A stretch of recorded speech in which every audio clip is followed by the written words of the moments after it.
Hola, buenas tardes. Mi nombre es Andrés Felipe Reina, soy estudiante de Derecho de la Universidad Externada de Colombia y junto con Sofi soy uno de los encargados de la habilidad de resiliencia en el proyecto Jóvenes Líderes por la Paz. Hola, buenas tardes, mi nombre es Sofía Gudelo Arango y bueno, a continuación les vamos a presentar nuestra propuesta para esta habilidad que está enfocada a aprender a aprender. Bueno, la primera gran parte de la habilidad se llama abordando el concepto. Básicamente lo que nosotros queremos empezar a hacer es tomar dos definiciones de dos instituciones muy importantes. Realmente las tomamos no porque provengan de esas instituciones, sino más bien por la forma en que están estructuradas y cómo nos pueden servir para este propósito. La primera es de la Real Academia Española, que es una definición, digamos, que se bifurca, porque la primera parte de esa definición se refiere a resiliencia como la capacidad de un ser vivo de adaptarse a una situación adversa, y la segunda como la capacidad de un ser vivo de devolver una situación al estado de cosas original antes de una perturbación. Ahora bien, tenemos otra parte que es una definición propuesta por APA, que es la Academia de Ciencias Psicológicas de Estados Unidos, y prácticamente habla de un proceso que es distinto de adaptarse a diferentes situaciones de dificultad, ya sea económica y de diversas maneras, que realmente lo estamos enfocando por este lado también, porque estamos hablando de un grupo social que acaba de salir de un momento difícil y entra de nuevo a la sociedad. Por lo tanto, también tiene que entender que la manera en la que las personas que conforman, digamos, estos nuevos espacios a los que van a ingresar, son personas que tienen unas, digamos, dificultades diferentes en su día a día. Bueno, vemos que ambas definiciones se refieren a dos estadios, digamos, a dos ambientes. Primero, el ambiente en presencia de una perturbación, una situación hostil, y luego el ambiente de pasividad en el que, muy a pesar de que ya se superó la perturbación, la situación no ha vuelto a su estado original. Por eso nos parece muy importante tomar estas dos definiciones y van a tener una incidencia muy grande en el componente práctico que vamos a ver a continuación. En primer lugar,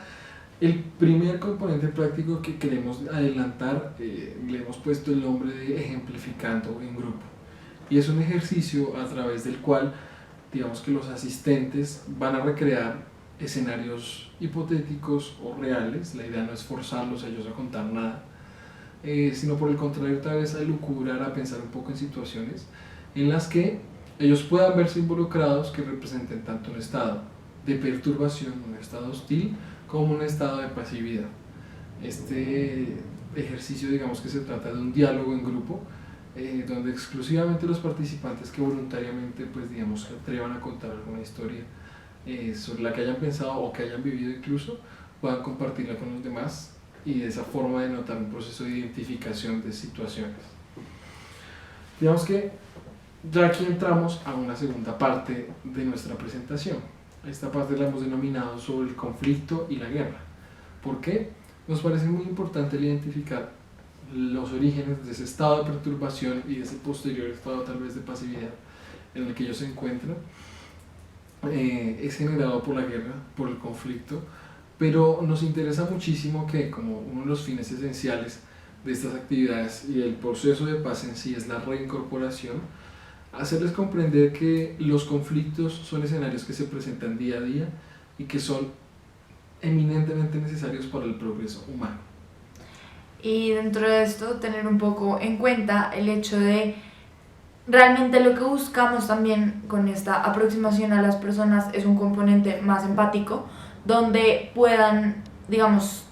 todos nos llenemos de herramientas para poder entender lo que le está pasando al otro y lo que le está doliendo al otro, porque resiliencia es lo que yo siento, pero también cómo me siento respecto a lo que el otro siente y cómo puedo entender lo que el otro está sintiendo como para ayudarlo también, tanto para nosotros como para los demás. Entonces, teniendo en cuenta un poco este punto, también la idea es llenarlos o llenarnos a nosotros mismos, porque pues nuestra idea principalmente es como aprender más de lo que podemos enseñar también, es entender cuáles son esas necesidades y cómo hacer un esquema mental en el cual el conflicto en el cual se entienda el conflicto como algo del día a día y que el conflicto no necesariamente tiene que ir a gran escala para generar una afectación en una persona. Componente práctico de este gran acápite de nuestra presentación es uno que a tientas parece muy académico, pero realmente es un ejercicio más bien lúdico, que pone en evidencia el entendimiento que ellos pueden llegar a tener de grandes ideas que han cambiado el mundo. Queremos tomar fragmentos de algunos ideólogos, por ejemplo, de la filosofía liberal del siglo XX, que han hablado acerca de la importancia del conflicto en la sociedad, de cantarlos a un lenguaje mucho más sencillo, bien sea de forma escrita y si nos enfrentamos ante una población que no sepa leer de forma oral, y digamos que ante el enfrentamiento que ellos van a tener con esas ideas, tal vez van a tener un rompimiento de muchas de sus concepciones. Nos gustaría ver cómo, relacionándose con sus compañeros, ellos reaccionan ante esas nuevas ideas. Digamos que pasamos de un proceso de identificación en el primer componente práctico a un componente más reflexivo, de emparentamiento de lo aprendido con lo vivido. Digamos que esta parte acerca del conflicto de la guerra tiene estas tres partes que yo mencionaba, porque cuando ellos lean o escuchen esos fragmentos van a tener primero un estadio de recepción de conocimiento, luego un estadio de reflexión y luego un estadio de emparentamiento, como mencionaba. El tercer componente se llama ¿quiénes somos? Y básicamente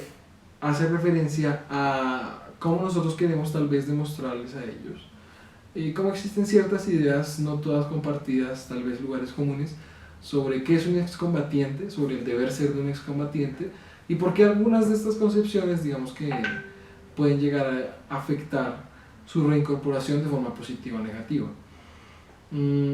La parte importante de este acápite es, digamos, una que nosotros como estudiantes de Derecho nos comprometeremos a hacer y es explicarles a ellos, por ejemplo, cuál es el estatus jurídico de un excombatiente de una forma muy somera, pero importante, y explicarles también a ellos cómo las instituciones del Estado colombiano al menos conciben al excombatiente, cuáles son los procesos de la etapa de reincorporación y cómo eso afecta a la mentalidad de las personas. También no solo como lo han hecho las instituciones, sino también los colectivos sociales, como algunos grupos significativos de ciudadanos o algunos grupos religiosos, para que ellos entiendan tal vez la visión a la que se van a enfrentar. El componente práctico de este capítulo es muy interesante, es realmente un ejercicio, una dinámica muy lúdica y le hemos puesto el nombre de ponderando entre la confianza y el riesgo. Es un nombre súper técnico y el ejercicio es atécnico realmente. Este ejercicio se basa en una dinámica de grupo en la que los asistentes van a crear lazos de confianza, van a lograr identificar patrones para poder confiar en ciertas situaciones o no, y es un ejercicio muy simple que pues en nuestra presentación, que sé que se la van a llegar a quien vea este video, está muy sucintamente explicado, pero también muy claro. Este tercer componente acerca de quiénes somos, hacia dónde vamos, quiénes son los combatientes, pretende identificar tres fases. Bueno, este método, como les decía, pretende primero identificar un riesgo inicial en la toma de decisiones, que se refiere a ese estadio en el que la persona, muy a pesar de que no conoce el impacto de sus decisiones, la razón de ser, tiene que tomarlas para avanzar. Luego, una identificación de un resultado de ese riesgo inicial que le va a permitir, digamos, que crear algunos patrones para llegar a la parte final, que es la confianza en la toma de decisiones con base en la identificación y en el riesgo. Digamos que estos nombres suenan muy técnicos, pero pues claramente nosotros los decantaremos y les explicaremos por qué es importante ese ejercicio. Y poco a poco también identificar herramientas que puedan ser útiles en el proceso precisamente de reincorporación y reintegración a la sociedad de estas personas, tanto para ellos como para las personas, digamos que los recibimos de alguna u otra manera. Entonces es como el tema de formar nexos sociales y prácticamente este tema de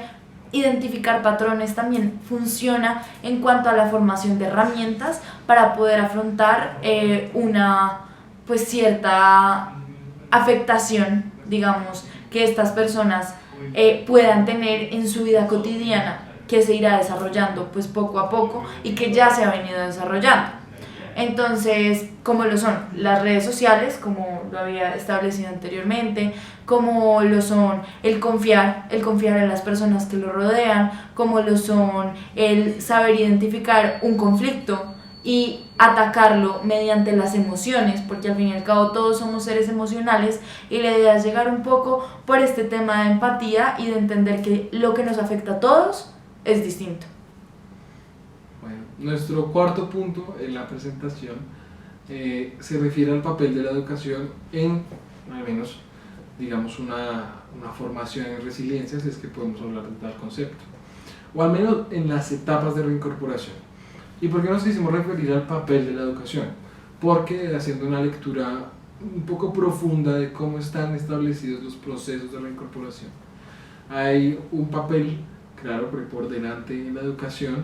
pero es un papel que se vuelca totalmente a un sistema que es asistencialista. No es nuestra intención criticarlo, sino que es nuestra intención más bien subsanar algunos vacíos que pueda dejar concretamente en la población a la que nos vamos a dirigir. Y es precisamente por ello que queremos plantearles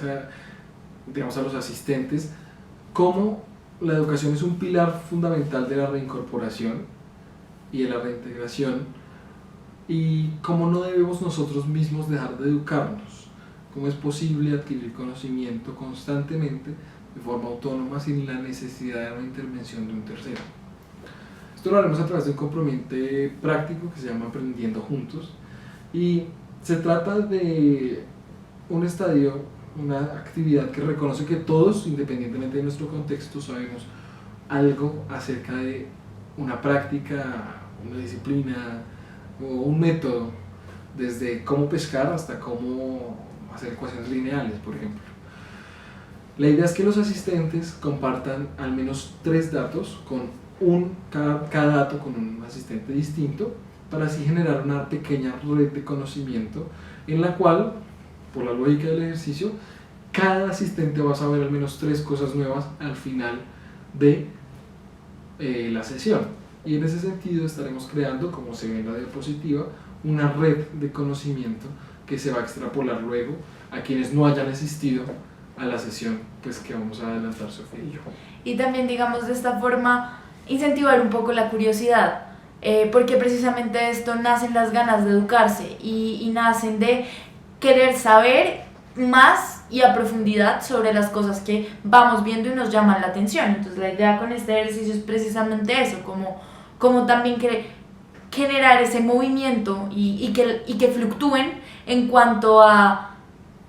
escuchar algo que me están contando y asimismo, si me interesa, buscar más sobre eso o preguntar más sobre eso, y así, digamos, generar este fenómeno de la curiosidad, no generarlo, sino más bien tenerlo en cuenta para que día a día se den cuenta que la educación también depende de uno y de cuán curioso sea uno. Bueno, ese fue un resumen ejecutivo de nuestra presentación acerca de la habilidad. Claramente nos demoramos un poco más presentándoselo al equipo, pero para efectos pues, de la revisión de a quien se vaya a enviar este video, lo hemos hecho un poco más corto. Estamos atentos a sus observaciones y muchas gracias por dedicar su tiempo a escucharnos. Muchísimas gracias y bueno, quedamos atentos.